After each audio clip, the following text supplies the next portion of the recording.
ಇನ್ನು ಬಿಜೆಪಿ ವಿಚಾರಕ್ಕೆ ಬರೋದಾದ್ರೆ ಯಾರಿಗೆ ಲೋಕಸಭಾ ಟಿಕೆಟ್ ಯಾರಿಗೆ ಮಿಸ್ ಆಗುತ್ತೆ ಅಂತಕ್ಕಂಥದ್ರ ಬಗ್ಗೆ ಒಂದು ಕ್ಲಿಯರ್ ಪಿಕ್ಚರ್ ಇವತ್ತು ಸಿಗೋ ಸಾಧ್ಯತೆ ಇದೆ.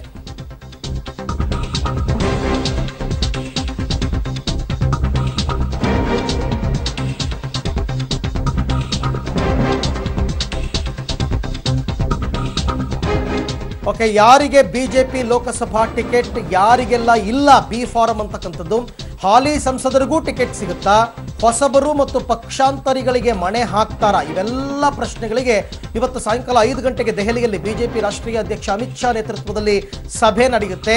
ಬಹುತೇಕ ಮೊದಲ ಪಟ್ಟಿಯೇ ಇವತ್ತು ಬಿಡುಗಡೆ ಆಗ್ತಕ್ಕಂಥ ಸಾಧ್ಯತೆ ಇದೆ. ಕರ್ನಾಟಕವೂ ಸೇರಿದಂತೆ ಹಲವಾರು ಕ್ಷೇತ್ರಗಳಿಗೆ ಇವತ್ತು ಸೀಟ್ ಅನೌನ್ಸ್ಮೆಂಟ್ ಇದೆ. ಹಾಗಾಗಿ 5 ಗಂಟೆಯ ಸಭೆಯ ಬಳಿಕ ಒಂದು ಕ್ಲಿಯರ್ ಪಿಕ್ಚರ್ ಸಿಗೋದಕ್ಕೆ ಸಾಧ್ಯತೆ ಇದೆ.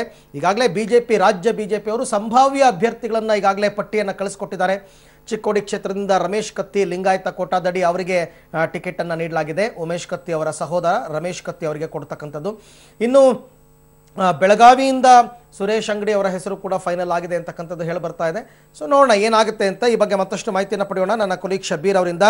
ಶಬೀರ್, ಮೊದಲ ಪಟ್ಟಿಯನ್ನ ಬಿಜೆಪಿಯ ಮೊದಲ ಪಟ್ಟಿಯನ್ನ ಇವತ್ತು ಎಕ್ಸ್ಪೆಕ್ಟ್ ಮಾಡಬಹುದಾ ಸಾಯಂಕಾಲ? ಹಾಗಾದ್ರೆ ಖಂಡಿತವಾಗ್ಲೂ ಇವತ್ತು ರಾತ್ರಿ ಅಥವಾ ನಾಳೆ ಬೆಳಗ್ಗೆ ಅಷ್ಟೊತ್ತಿಗೆ ಬಿಜೆಪಿಯ ಮೊದಲ ಪಟ್ಟಿ ಪ್ರಕಟ ಆಗುತ್ತೆ. ಅರವಿಂದ್, ಸಂಜೆ 5 ಗಂಟೆ ಅಷ್ಟೊತ್ತಿಗೆ ದಕ್ಷಿಣ ಭಾರತದ ರಾಜ್ಯಗಳ ಸಭೆ ನಡೆಯುತ್ತೆ. ಬಹಳ ಪ್ರಮುಖವಾಗಿ ಕರ್ನಾಟಕ, ತೆಲಂಗಾಣ, ಮಹಾರಾಷ್ಟ್ರ, ಆಂಧ್ರ ಪ್ರದೇಶ ಮತ್ತೆ ತಮಿಳುನಾಡಿನ ರಾಜ್ಯಗಳ ಏನು ಆಕಾಂಕ್ಷಿಗಳ ಪಟ್ಟಿಯನ್ನ ಫೈನಲ್ ಮಾಡ್ತಾರೆ. ಪ್ರಧಾನಿ ನರೇಂದ್ರ ಮೋದಿ ಜೊತೆಗೆ ಬಿಜೆಪಿ ರಾಷ್ಟ್ರೀಯ ಅಧ್ಯಕ್ಷ ಅಮಿತ್ ಶಾ ಸೇರಿದಂತೆ ಬಿಜೆಪಿಯ ಕೇಂದ್ರ ಚುನಾವಣಾ ಸಮಿತಿಯ ಸದಸ್ಯರು ಈ ಒಂದು ಸಭೆಯಲ್ಲಿ ಭಾಗಿಯಾಗಿರ್ತಾರೆ. ಬಹಳ ಪ್ರಮುಖವಾಗಿ ಕರ್ನಾಟಕದಲ್ಲಿ ಯಾರಿಗೆಲ್ಲ ಟಿಕೆಟ್ ಕೊಡಬೇಕು ಅನ್ನೋದ್ರ ಬಗ್ಗೆ ಚರ್ಚೆ ಆಗುತ್ತೆ. ಯಾಕಂದ್ರೆ ದಕ್ಷಿಣ ಭಾರತದಲ್ಲಿ ಅತಿ ಹೆಚ್ಚು ಸ್ಥಾನವನ್ನ ಗಳಿಸುವಂತ ಅವಕಾಶ ಕರ್ನಾಟಕದಲ್ಲಿರೋದ್ರಿಂದ ಕರ್ನಾಟಕಕ್ಕೆ ಆದ್ಯತೆಯನ್ನ ಕೊಡ್ಲಾಗುತ್ತೆ. ಈಗಾಗಲೇ ಹಾಲಿ ಸಂಸದರಿಗೆ ಟಿಕೆಟ್ ಕೊಡಬೇಕು ಅನ್ನೋದು ಬಹುತೇಕ ಕನ್ಫರ್ಮ್ ಆಗಿರುವಂತದ್ದು. ಅದ್ರ ಜೊತೆಗೆ ಒಂದೇ ಕ್ಷೇತ್ರಕ್ಕೆ 2 ಅಭ್ಯರ್ಥಿಗಳ ಹೆಸರು ಕೇಳಿ ಬಂದಿರುವಂತದ್ದು. ಅಲ್ಲಿ ಯಾರನ್ನ ಹಾಕ್ಬೇಕು ಅನ್ನೋದ್ರ ಬಗ್ಗೆ ಚರ್ಚೆ ನಡೆಯುತ್ತೆ.